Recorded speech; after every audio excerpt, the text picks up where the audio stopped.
Hello, and welcome to Stars, Cells, and God, the show where we discuss new discoveries taking place at the frontiers of science that have theological and philosophical implications, as well as new discoveries that point to the reality of God's existence. My name is Jeff Zweerink. I'll be your host for today, and we're going to be looking at AI and just some of the interesting intricacies of how that is being developed. But before we get into that discussion, I want to encourage you to subscribe to our channel, Reasons to Believe, so that you can be notified of our new weekly videos and learn more at reasons.org or by following us on social media at RTB_official. Well, I'm looking forward to our show today. We've got a PhD in computer science, Dr. Dustin Morley, and we're going to be discussing various AI stuff. I'm going to throw it over to you, Dustin. Why don't you go ahead and give a little bit of presentation on the discovery you want to talk about? Absolutely. Thanks, Jeff. All right. So very excited to join the podcast the first time, real privilege. And I've got an interesting thing together here from a paper that I saw that's on self-supervised learning. Not really a new, overall, it's not a new idea, but it's a significant step in progress in it. So I think it's interesting to talk about. And a kind of a related concern is what I would call as task decoupling that's shown up in other areas, even if they're not necessarily in the self-supervised learning area. So I'll kind of mention those to help set up context, because I think this is a good summary of kind of what new directions are being taken in kind of the modern AI research that we're starting to see. So I want to start with an analogy that will help point to some of the reasons why researchers are going this direction. So Jeff, if I remember correctly, you have a few kids yourself, right? I do have a few kids, yes. Any of them into sports? Most of them are into, in fact, all of them have played sports at various levels. Some have gone higher than others, but all of them are interested.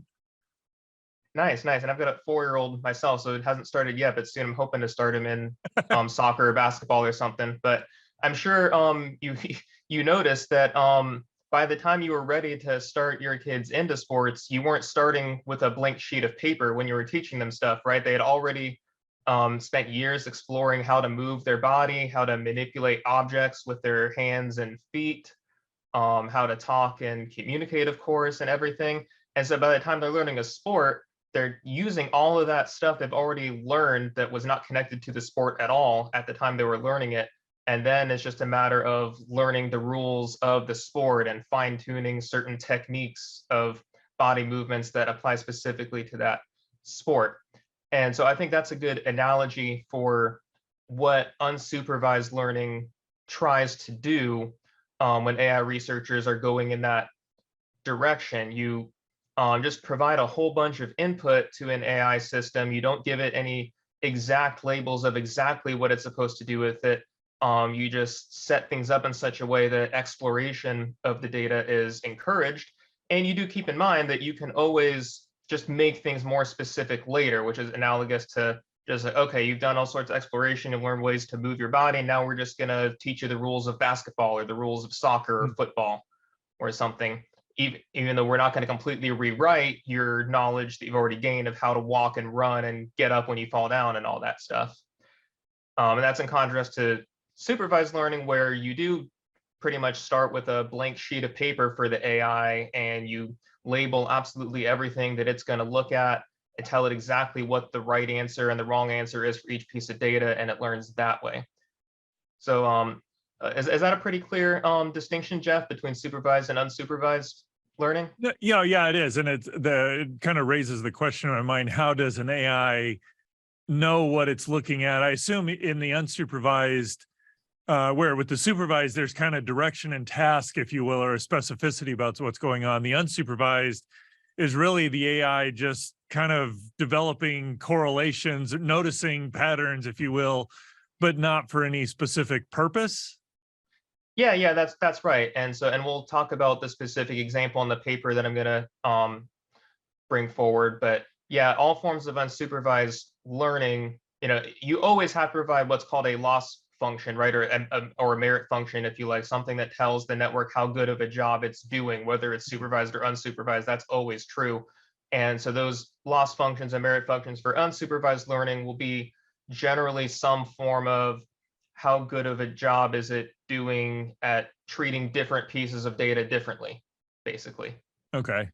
Even though we're not told exactly what to do with it, but you do want different pieces of data to be understood differently or treated differently, basically. So if I get maybe throw an analogy and see if that's correct. So if you were to do context of chess, there would be, here are all the pieces, here's how they move, this is why these move this way, this is the value that it all has, and it's all designed to take pieces and ultimately capture the king. Whereas an unsupervised learning would be, the machine would be, or the AI would be largely learning, oh, here's what the pieces, here's how they move, kind of a basic, their functionality, but not necessarily what's the goal or the direction behind it.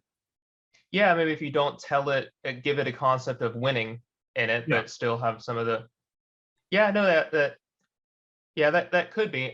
Some with chess, the difficulty would be some of the rules on how the pieces move might cross it into being a little bit more supervised than what's typically done with unsupervised Okay. learning.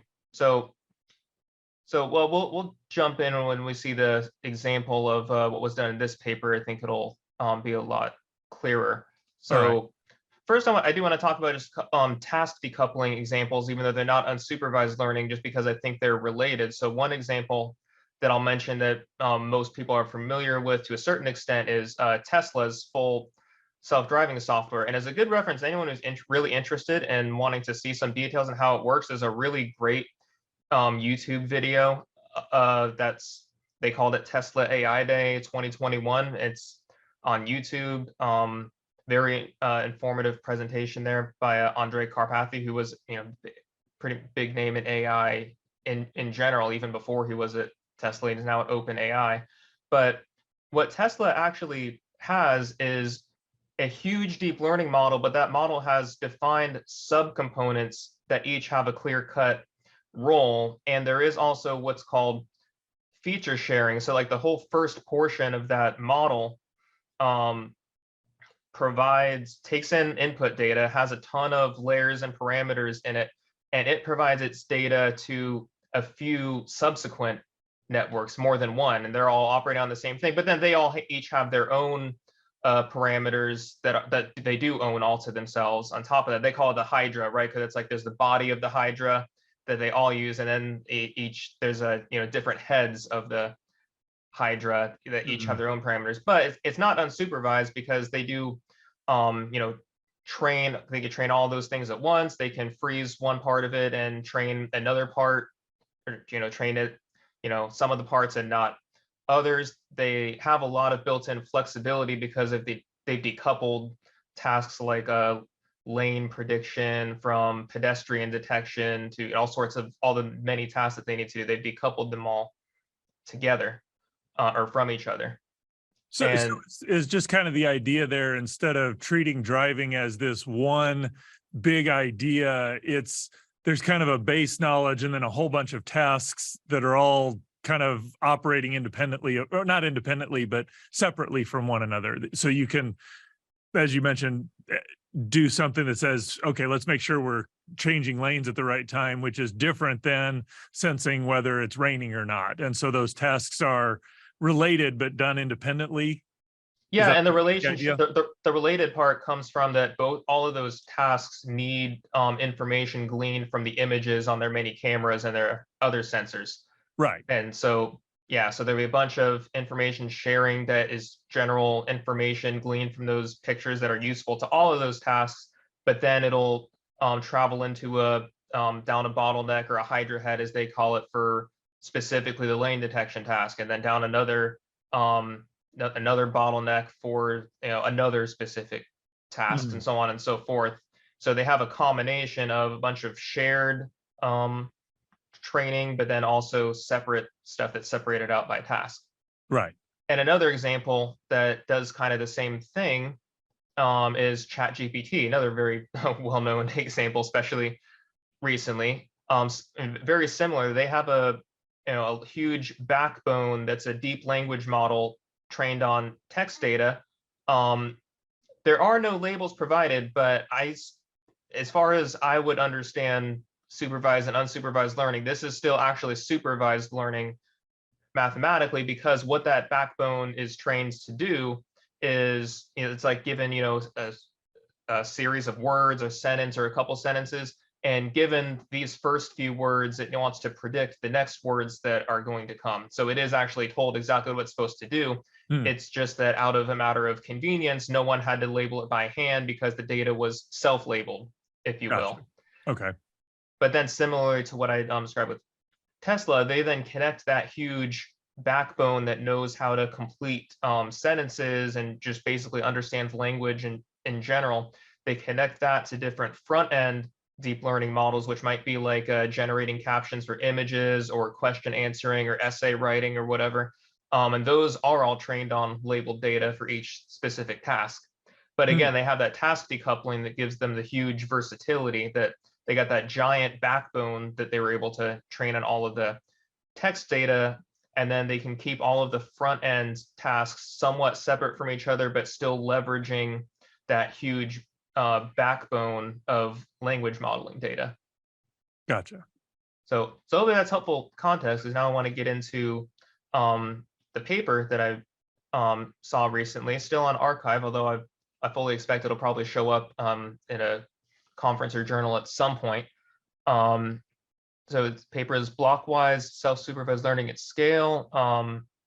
Among names on it, Jan LeCun is involved in it. He's a big name in AI, as any other AI researcher will know.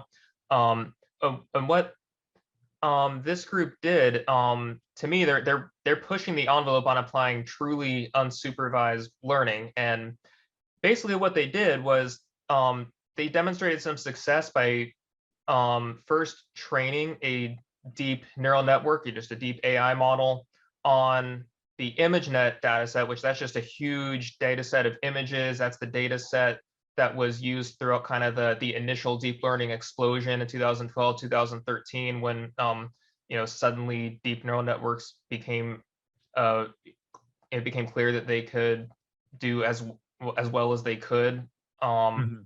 on a challenging image classification data set. So this is like images of like labeled that are like dogs or cars or automobiles or various different animals or people, stuff like that. Just a very large labeled data set. But what this team did is they trained their model on that data set without the labels, just with their unsupervised learning technique, which we'll talk about that in a minute. Then they froze it and just added a very simple linear classifier on top of it. And then they gave it the labels just to see, like, okay, if we just freeze this giant network that we've trained with completely unsupervised learning, can we get as good performance by keeping that frozen and then only training a very simple linear classifier on top of that as we could when we do the traditional thing of give it all the labels from the beginning and train the whole thing from scratch, with the network otherwise being exactly the same architecture. Mhm. And they managed to get accuracy on par with or within about 1% or so of the end-to-end training. So And so presumably the value in this is that labeling is time intensive or data intensive. It's just a lot of human work. Whereas if you can have the computer or the AI just go and look at or process through all the data and get most of that done, then the supervised part of the training is much less, requires less human resource or capital, if you will. And so that's why the unsupervised is better. Is that kind of the goal behind that? well, not necessarily, because you have to put the labels in eventually if you're going to do something specific, and that is what they did in this case. But it does give you versatility that maybe you could have provided a different set of labels and still had similar success, right? So it's more of a versatility, and that's why I said task decoupling earlier. While Okay. that stuff is related, maybe you could have given a slightly different set of labels that focuses on different things on the image, and you might expect it to do similarly well as it does with the original set of labels. Okay, So so it's it's a more, flexibility in that yes. you can look at a whole bunch of stuff and have this base level of knowledge that can then be specified for different things later more Mhm. easily without having to retrain the whole system from scratch. Right, and that's why I gave that analogy about sports in the Mhm. beginning, right? It's the same, to me, it's kind of the same deal. Learned all sorts of useful things about how to move and all that, and then you could apply that to any number of different games with different sets of rules, just added on Gotcha. top of that. Okay, that makes more sense. Cool. So let's talk about how they did it. It's actually not that crazy of an idea. So they take the model, which any I'll just say that the model is a ResNet 50, which any AI researcher will know what that means. To everyone else, it's just a really big model. It's got about 27 million parameters in it.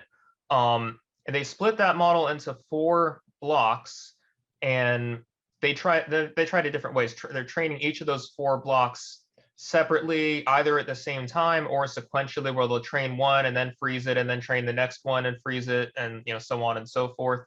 And this is all with no labeled data involved. And this Barlow twins loss function that they use to train each of these blocks with unsupervised learning, the idea is basically that given an image, we want each block to output a distinct set of robust features. So but let me break that down further. By distinct, that means that the features are different from each other. And by robust, we mean that the features are invariant to image transformations that don't really affect how you would at a high level interpret what it's a picture of, right? So like a picture of a cat, it's still a picture of a cat, regardless of whether you rotate it or you stretch it or you blur it a little bit, or if there's a noise in the image.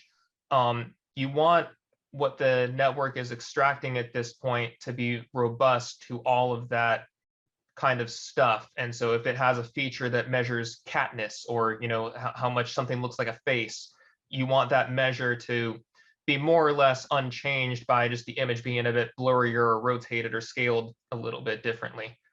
And the way that they enforce that is that they basically double up the images that go through the network, right? So every single image that's sent in, it's sent in as 2 separate copies that are each transformed or augmented in different ways. Meaning, and that's like the rotation and blurring or whatever, right? So one might be completely the original image unperturbed, and the other one might be rotated a little bit, stretched a little bit, blurred a little bit, any combination of those other things. And then when they get to the layer that they're trying to train, they take the features that come out of that layer, and you've got a huge batch size of images that are coming in at this point, right? So maybe a couple hundred, each with 2 copies. That your A's and your B's are split into A and a B pair, and you assemble the cross correlation matrix between all of those features, which is that's a little bit mathematical, probably for some listeners. It's basically just trying to look at how well the features match up or don't match up with each other between each corresponding pair of images. And so when you assemble that, if it's doing a really good job, that matrix will look kind of like an identity matrix. In other words, the same feature for the A and for the B will be very similar to each other, but different features for that A and B will, not really line up. And so when you average how well they line up over all of the different image pairs in the batch, those should be pretty close to 0, if everything's going well. So basically, I'm not going to give like the full math of the loss function, but it's a loss function that drives that cross correlation matrix towards looking kind of like an identity matrix as much as it can. So it wants to make sure that the things in the images that should be robust against all these transformations, it sees those and it doesn't find other correlations that shouldn't exist in there, is effectively what's going on there. It's finding the things that should always be there well, and it's minimizing how much extraneous noise it finds correlations with. yeah, right. And so if you just look at it as like a toy example, say that the network is only outputting 10 features, which it would be a lot more than 10. But if it's only outputting 10 features, you would look at that first feature and what that is for every single image pair in there. And when you compare that first feature with itself, with each respective image pair, you want it to kind of look the same. You want it to be the same magnitude, just as strong. But then when you compare feature 1 with feature 2, you don't want that to really make sense at all. You want that to not really Right. line up. You want it, and that's what kind of steers it towards getting 10 different features instead of the exact same feature 10 different times. Right. So you want it to have again, a large set of distinct features that are different from each other, and you want them to be robust at being able to look the same, even if the image was transformed or blurred in some way. Gotcha. So that's the idea. And so these are the results they did. They tried a lot of different experimental setups here. And this isn't even showing all. They have an appendix where they show all the experiments they tried that didn't work. But this is basically showing that and I know the podcast listeners can't see it, so I'll just try to describe it as best I can. But there's a baseline performance that shows how like a 71% accuracy, which is what you would get with the traditional end-to-end training, the labels in there from the beginning, full supervised learning. And then there's they show basically several different ways of doing the unsupervised learning, whether it's sequential, one at a time and then frozen and then on to the next one, or whether they just do fully simultaneous training, just in parallel training all 4 blocks of the giant network with their unsupervised learning all at the same time. And they're in their best case, they do approach basically, they get within 1% of the accuracy of the traditional end-to-end method, which that's basically their goal. So it's a really interesting success. I'm not sure if to what extent that level of success has been reached in any prior work, but right. Tells you that they basically got there. Although it's also interesting that it almost looks like it's it asymptotically approaches that. Like, it doesn't look like you could ever do better than providing the labels from scratch, but you could get pretty much as good performance, but not better. So it sounds like they've tried many different approaches to see, can we get up close to their or replicate the accuracy of the full training approach or the supervised training approach. Is there any analysis of, do the number of different ways impact? I mean, is that method going to be good every time, or did that happen to be the one that worked this time? Or is there any analysis of that you're aware of? Well, so these different things that they tried with varying performance,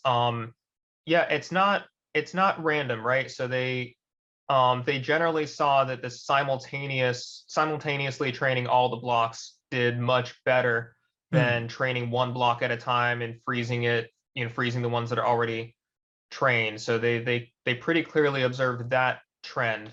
But in terms of predicting for different tasks how well it's going to do, at this point, it's probably still the case that unsupervised learning is notoriously difficult to train. So they got some insights here that doing this simultaneous blockwise training approach might be the most promising way to tackle it. But I mean, until more people try it on completely different tasks, I guess it somewhat remains to be seen how well it can generalize. But I think that it's pretty convincingly shown here that having more blocks is better, and training them all at the same time is better than any of the alternatives. That's the trend that they have here. Okay. So this seems like very promising.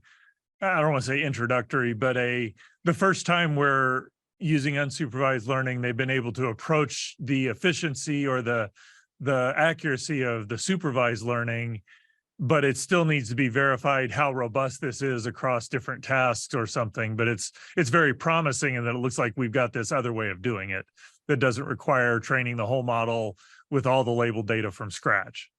Right. And so we'll segue that into kind of just a couple discussion points before I conclude. So this is another figure they had in the paper, which I think it's really interesting that they included this. So I'll just describe it for the podcast listeners that don't have the slide, but basically they're showing how their method stacks up both in terms of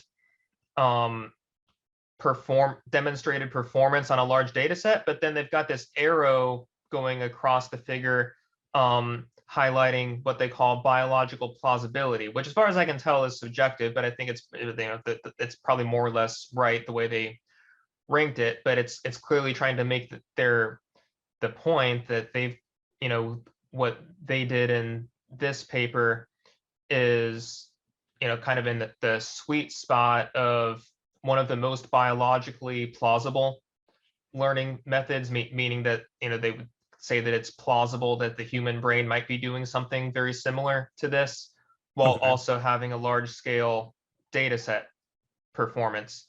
Whereas, they've got other methods that, might have done better on a data set like the supervised learning, but it's not really plausible at all that that's what a human brain is doing, for example. So they're looking at that, which to me, that's an interesting discussion point as to, what are we really trying to accomplish with stuff like this, right? Because there's more motivating this, I think, than just the versatility benefits, which are real. The versatility benefits of being able to do stuff like this with training, there are real practical things that's helpful towards. But right. So I usually like to bring up this, when I took a graduate level artificial intelligence, the textbook that we used had what I thought was this really helpful way of defining artificial intelligence, where they basically say, well, there are 4 different possible academic definitions, and you can visualize them as corners of a square, basically defined by whether you're defining it based on how the system thinks versus how it acts, and whether it's doing that like a human or whether it's just doing it rationally, regardless of whether it's similar to a human or not. And when you're purely in the realm of practical AI, it pretty much always the preferred definition is the act rationally definition, right? We're building this system to accomplish some task. We want it to do a really good job, and whether it does it the same way a human would or whatever, it's not really all that important. What matters most is that it does a good job and makes rational decisions at what it's trying to do. But there's a lot of academic interests, and including, I would say, like, the search for like an artificial general intelligence, that those kinds of work tend to go a little bit more on those the humanly side of the figure rather than the rationally side of the figure, where they're trying, people want to see, can we make an AI system learn the same way that a human does and act exactly the same way as a human does? Can we pass the Turing test, right? All of those types of questions. I just mentioned for fun that the 4th option of the score, the think rationally option, that just fell out of favor a long time ago. That basically died with Gödel's incompleteness theorem. That was like the approach of, can we have computers always think in terms of mathematical proofs and propositions all the time? And it was even before we had electronics everywhere, it was obvious that was not going to get anywhere. But the other definitions are all active. So why do I bring this up? I bring this up because there's a little bit of a tension between practical AI and the academic search for trying to make it act like a human, right? And I think you even see that in this work, that the fact that, okay, yeah, this was really cool that they could do this, but also the performance wasn't as good as when you just give it all the labels and do supervised learning from scratch. So if you want an image classifier and you want it to work really well, that's still what you should do.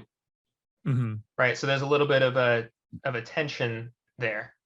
So this is basically how I'm going to wrap up. We could, if we could see if you have any more questions about this. But so although the technique, it is going to be useful in some practical context, especially for what's called clustering, right? So if you have a bunch of data and that, like, oh, these pieces of data are clearly different from these pieces of data, I can't really put my finger on how I would define it. Why not let an AI system define it, because it might come up with a classification system that's more internally consistent than a human trying to do it subjectively, right? So maybe this would be something like trying to establish a system that grades severity of a disease, or Jeff, maybe even in astrophysics, classifying types of stars or solar systems or stuff like that. So there's lots of clustering types of problems where unsupervised learning can, show a lot of promise. But if you wanted to imagine using it for purely the kind of the task decoupling or versatility benefit, if you imagine something like, you've got some medical imaging medium and there's multiple different diagnoses or measurements that could be made from that, can we use this technique to reuse features obtained from the unsupervised learning? And but then, kind of like the Tesla ChatGPT examples, train different front end models on top of it to go to different tasks. And you could, but the awkward thing is that why would you not do like Tesla does and sometimes train the whole thing from scratch with the labels put in for all those different tasks, right? In other words, there's no practical reason to freeze the unsupervised portion when the labels show up or anything like that. So that's kind of that's kind of just, it's a light tension there. I don't mean that in any negative way at all, though, because I think it's all really cool stuff, but it's an interesting thing for people to be aware of, that, in some of this research, there is a slight tension between, are we trying to make the AI behave like a human or mimic the human brain exactly or as closely as we can, or are we just trying to make really useful systems that accomplish tasks for us better than we can ourselves? So yeah, that's a really interesting question, as I'm just sitting there, thinking about, how that plays out. That I look at the way, at least I learn, I'm assuming the way most people learn, is that there's some very times where I'm just digging into something very specific and trying to learn this task. But almost in every one of those instances, there's this whole other body of knowledge I'm drawing upon to understand what's going on, whether it's reading something and I've got other references, or I've seen things in a movie, or whether it's just things that I've thought randomly about, how dogs walk or whatever it is. There's this whole slew of knowledge that kind of comes in, that it seems like this unsupervised learning is trying to get at that aspect of human learning, if you will.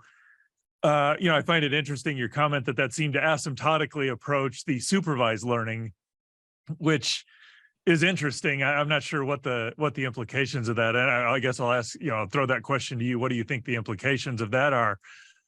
But I also am just seeing that there's this distinction between, can we make an AI do a task the way we want it to, but yet we tend to seem to, once it does the task, we tend to start thinking it's doing it like humans are. I mean, even with ChatGPT, it looks like it's writing an essay, but it's not writing an essay in the way I'm writing an essay. It's doing it very differently, but yet it's doing the same task. So I guess my question is, what is your assessment of why does the unsupervised never seem to match the supervised? And how do we help people see the distinction between an AI that's doing a task as opposed to we do a task in a human way? Okay, well, for that first question about the unsupervised not matching the supervised, I think the answer is very simple. It's math, right? So when you tell it exactly what you want it to do, it's gonna turn, all these models. It's like they have a million different knobs that can be turned, right, in order to fine tune the performance. And so if you let it, if you tell it turn all the knobs to achieve this exact output that I'm giving you, and then and if your end goal is in fact for it to match up with those labels, then yes, telling it those labels and doing a proper loss function based on that is always going to be the way that gives you the best performance, because you literally trained it to do that exactly. Right. Whereas unsupervised, when you're unsupervised, you're not letting it do that to the same extent. You're just letting it find useful ways to partition the data and then maybe at the very end you try to say, oh, maybe you could try to use this for this task over here, but don't rewrite yourself from scratch. Just keep most of it the same, right?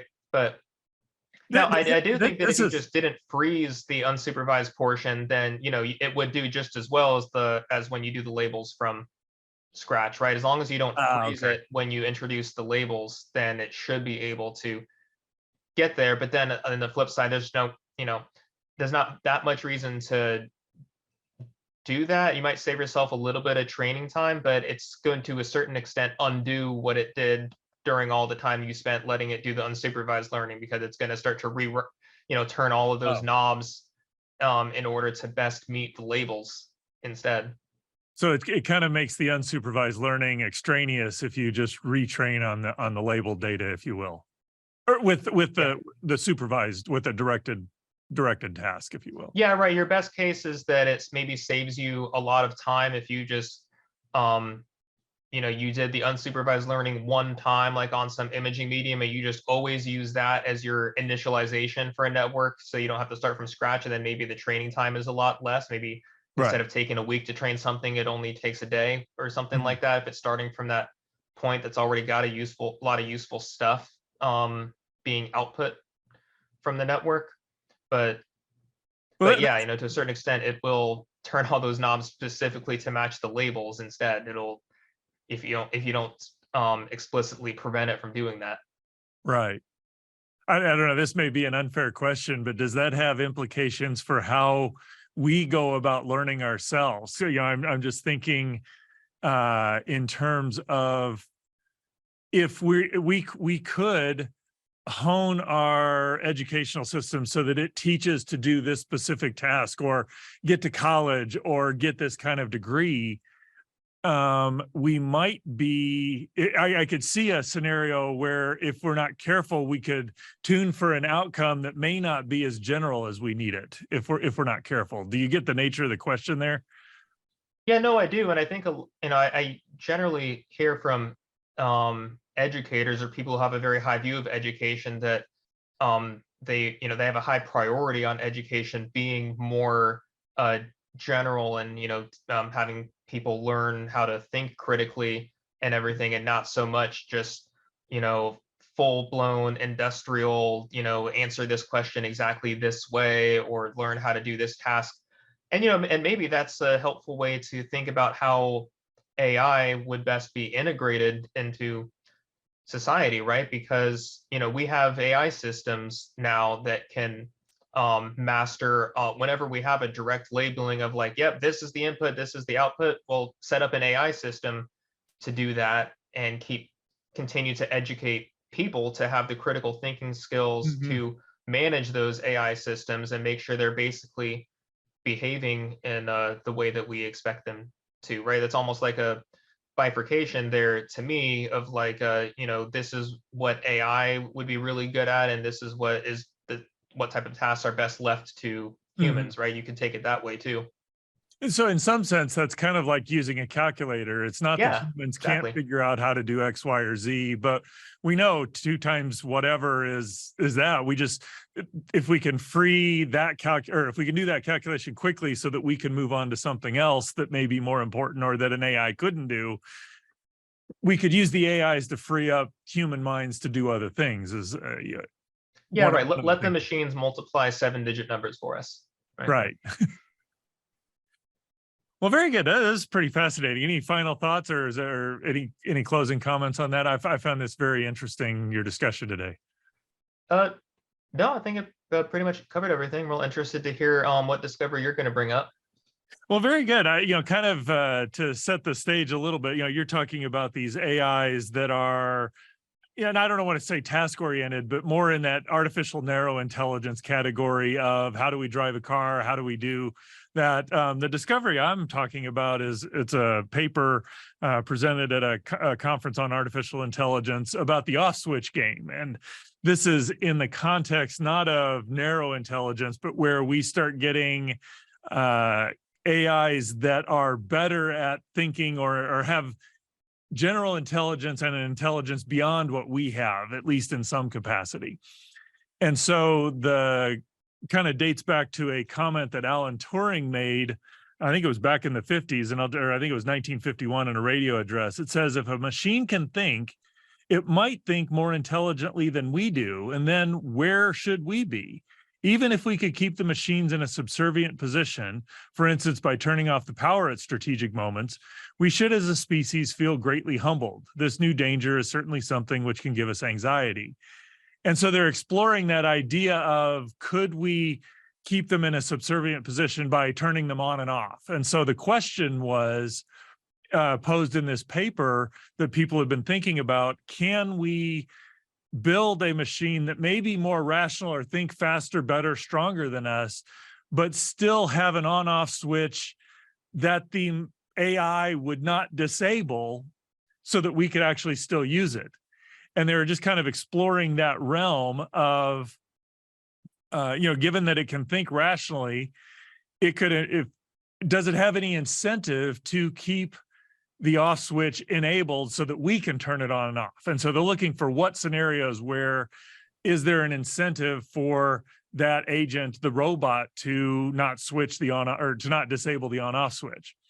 And it's just kind of interesting because, there's this almost juxtaposition in my mind of where we're assuming they're rational, intelligent, or whatever that means, and yet we're still wanting to control them. Or if they genuinely are thinking better than us, why would we not want to listen to what that has to say? We're trying to keep them almost constrained to our level of thinking, which is an interesting scenario. But really what they're getting, the main idea behind this is, we want to create artificial intelligences and, as much as possible, keep their goals in line with our goals. And so I think they're really wrestling with the question, where their goals are not aligned with our goals, can we have some way to direct them to, or keep them in that vein? And so they just did some mathematical work to try and formalize, are there scenarios where the robot, even though it has more knowledge, more intelligence, it has incentive to keep the on-off switch in place? And what they were able to show is that even if the AI has or is indifferent about whether it stays on or off, and I find it interesting, they use a language about dying or whatever. And it's like there's this very anthropomorphic language that's being used there, which I think is somewhat dangerous, but I'll just make that passing comment. In almost any way the AI is going to evaluate things, its function is, can it accomplish its goal? And on almost every instance, it's going to be incentivized to disable the switch that turns it off, because that will prevent it from doing its goal. And so that's kind of the parameters of what they're thinking there. And what they found in their analysis is that there is a scenario where, as humans behave rationally, the more rationally they behave, and if there is uncertainty in the objective that the AI is supposed to achieve, then there's a scenario where, then you end up in a situation, and you can mathematically show that the AI has incentive to keep the off switch enabled, because there's uncertainty and the human's input is valuable about what's going on. So it's lack of certainty about how well it can accomplish the goal allows the human's voice to weigh in on whether things are good or bad, and that provides the incentive to keep the off switch enabled.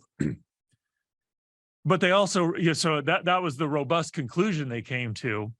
But what they found in there is, they realized now there's this tension that exists, because the more uncertainty there is in the objective, the less effective the AI will be in accomplishing the objective. And I just thought that was kind of an interesting result for a number of reasons. One is that, just in this juxtaposition of this artificial superintelligence, which I am very skeptical that is even possible, but let's continue to play in that realm for now. That in order to have a system that accomplishes goals and has some sort of control over it, we have to impose or there are trade-offs where to optimize one means that some other aspect that we want is suboptimal. If we want control, we have to sub-optimize or make the effectiveness suboptimal. If we want the optimal output or the optimal performance, we need to sub-optimize our ability to control. And so there are these competing interests. And what I find interesting about that is that very often there are these trade-offs, and we see this in human designs all the time. You think about building a car. If I want it to be very fast, I can make it go very fast. If I now want it to be very fast and very fuel efficient, I have to start making some changes, and I can often do that. But if I wanted to make it very fast and fuel efficient and safe, the more things I start wanting in there, I just have to, the safer I make it is going to trade on either the fuel efficiency or the how fast it can go, because to make it safer, you need to use stronger materials or heavier materials. And it just, you're going to intentionally sub-optimize things. Apologetically, that reminds me of a lot of arguments that people give for, oh, the human body isn't well designed because it's got the light sensitive devices in the back of the eye, or the pelvis isn't designed for this or that. And it's often looking at just one aspect instead of the entire range of what humans have to be able to do. And, here we are in a system, or where we're thinking about a system that doesn't even exist yet. And as we start putting multiple features in there, we realize we have to have this same thing where we decrease the optimal value in one arena to make sure that everything is met well. Mm-hmm. And so that to me has this kind of interesting apologetic link to it. And, just one of the things the paper concludes is that, there is this environment or scenario where the robot with the artificial intelligence is willing to keep the off switch enabled because the human input is valuable because of its uncertainty and its objective. But if you now start making an arena where there are multiple ways for the AI to evaluate whether that input is valuable, it may very well be that the AI decides, turn off the switch, investigate what it is so that it can know, and then make its decision. And so this simple scenario may not actually work given the complexities of where this intelligence, we would want to employ it anyway. And so it just kind of raising these questions of even bypassing the entire idea of, is it possible to make a general intelligence or a super intelligence? That a lot of the things, even as we're thinking about, can this be done, we're seeing a lot of, or I'm seeing a lot of parallels between arguments made against, are humans well designed? Well, we see these suboptimal systems, things that aren't working well, and we say, oh, that means a creator can't do it. Instead of asking the question, do we understand the whole system and understand why each of these have the features they do? And where I've seen investigations of that, where it's looking at more things than one, or looking at the system as a whole, we find that lo and behold, what appeared to be a bad design ends up being a very good design. It just may not always be used, or it may be for an extreme circumstance, or when you're sick or something like that. And so I just find it interesting that as we're delving into this question of general and super intelligence, we're finding evidence that these answers we're giving for our humans designed, we're finding evidence that those are the right way to think about them, because we're encountering those same sorts of problems as we're thinking about how do we design intelligent systems.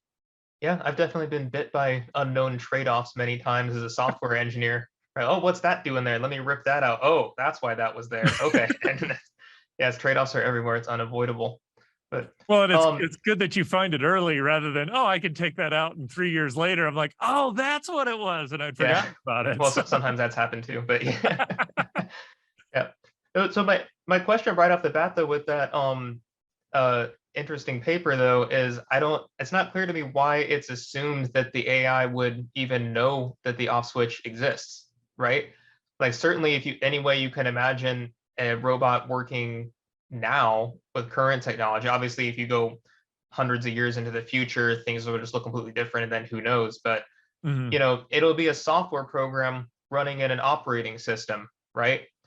So the operating system has commands to just force kill a program, and the program itself doesn't have any knowledge that that even exists, right? So like what stops someone from effectively doing a control alt delete if it's so running on Windows, for example, and end task, right? And then it's gone, right? Or even if it's a physical power button, why would it even know what that button is or what it does? I guess is the assumption that if this is a kind of robot that learns all the time while it's out there, and so maybe it at some point sees other robots that have been shut off through the button, and so then it knows to protect its own power button, or is it something where or the software equivalent of it somehow learns that sometimes humans do the control alt delete trick on some of its robot Mhm. buddies, and then it writes itself a script that'll immediately fire itself back up if it ever gets ended. I mean, but it's hard to imagine why it would even necessarily know that the off switch exists. Do you understand what I'm saying, or what? No, I appreciate the comments, because that was kind of one of my thoughts in there, is that we're assuming that there's a mental or an intelligence task that can dictate that. But in any sort of AI we're talking about, that all runs in a box on a desktop. I mean, you can do all you want. Even if the AI essentially has its own OS and runs everything, I can still unplug it from the wall, and there's absolutely nothing it can do about that. And so, Yeah, the off switch is external to the AI program itself. yeah, so I think what the context of this is, where we're building robots that are able to move, supply their own power, generate or connect to their own power. It's a far step beyond even just, can we create a system that seems to have an intelligence but is confined to a box. There's other technological innovations that allow this to be an embodied, it can move around, it's got control of its environment, it can control virtually everything in its system type thing. This is not just, take the AI we have, or I don't even know that the AI we have would ever transfer into a general intelligence, but something like Hal oh, if I forget it, in Space Odyssey, where it's effectively an inanimate object that can control certain things in its environment, but it has no control over a lot of things. Mhm. So I think your question, or your observation, is a really good one, that this assumes almost a whole worldview of how this is going to play out, as Yeah, it opposed does. Yeah. to what's likely going to happen even 20, 30, 50 years down in the future in some of the optimistic scales.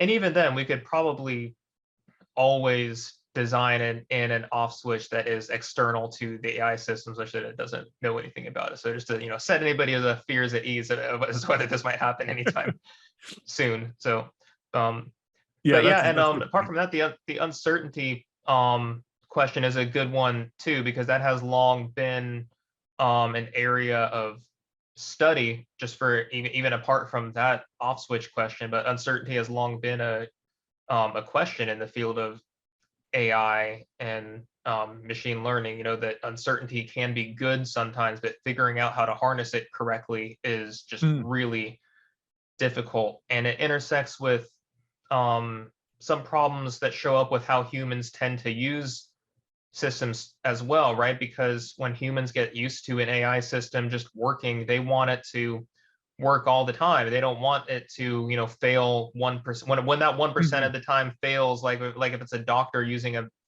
medical device or something, that 1% oddball case where it doesn't understand what anatomy it's looking at, and it's asking the doctor to intervene and label something himself or something like that, they get frustrated.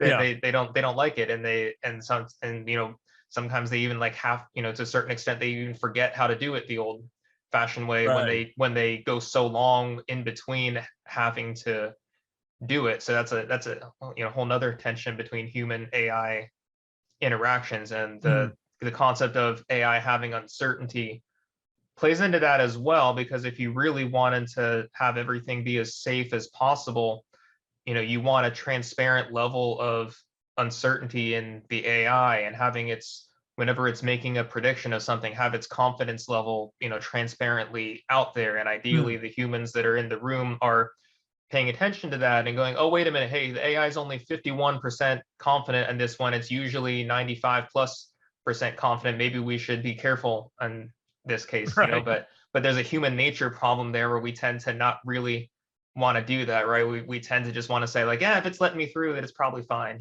but Well, it's funny because, I was thinking about that in terms of the way humans live. One thing I've found fascinating just from in a Christian worldview, or in my understanding of scripture, is I have great confidence that Christianity is true and that God exists, but there's an uncertainty about that. I mean, it's almost like there's a built-in uncertainty that, I have to make a decision on how I'm going to live based on a preponderance of data, not a compelling, there's no other way to look at this type scenario.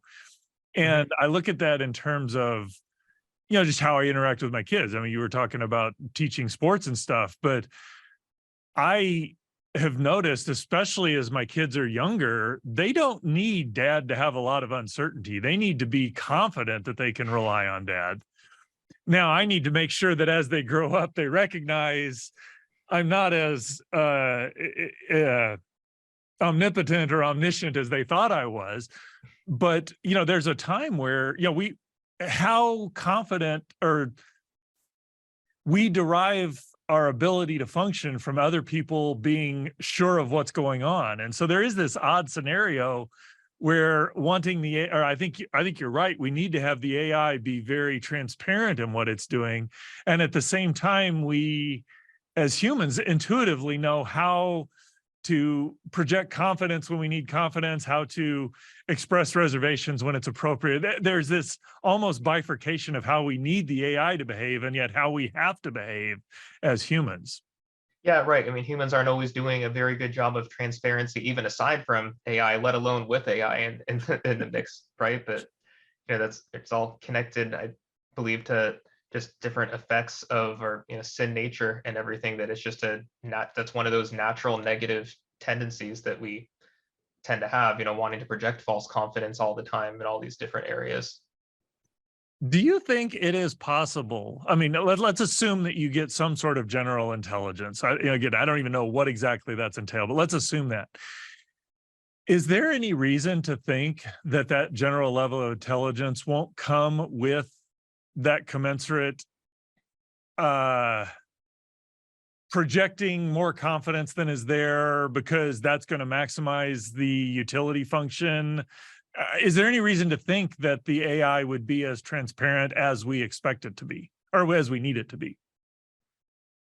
To a certain extent, I would say AI systems already do that, right? Unless we explicitly design them to do otherwise, right? But generally the way AI systems work, there is some kind of confidence measure that is output along with whatever its prediction is. And so, if it's within a software program, whatever, if you can choose to expose that confidence metric to the user, and then the user can decide if they want to do anything with it. But yeah, I mean, that's one side. Of the other side of it is that, is it going to just be blazingly wrong and say that it's 99% confident and it's just dead wrong? And that will happen sometime, just like it happens with us, right? And so, yeah, if that's what you mean, then yeah, that's going to happen, because perfection doesn't really seem to exist, Right. like we want it. There's only really, really good statistical performance, but not perfection. And we seem to have a hard time as humans, I think, dealing with things that are very close to perfect, but not quite perfect. And I think it is almost similar, like the example you used with your kids, when they're little, especially wanting to think that you're perfect, and then trying to deal with, when they start to learn, like, well, maybe dad's only 98% perfect. How do I deal with that other 2% or whatever? Right. Right. It's that's exactly how it is with the AI systems. Yeah. Well, I appreciate your conversation today, Dustin. This has been fun. And one of the things that I do find is that as we're investigating AI, it really does give us a lot of insight into who we are as people and how we interact with God. But thank you for joining us today, Star Cells and God. Thanks for having Join the me. discussion below in the comments below. Remember to like this video, subscribe for more content. New episodes of Star Cells and God release each Wednesday and are available here on YouTube and on your favorite podcast app. Be sure to share this video with a friend, and remember, the more we learn about science, the more we have reasons to believe.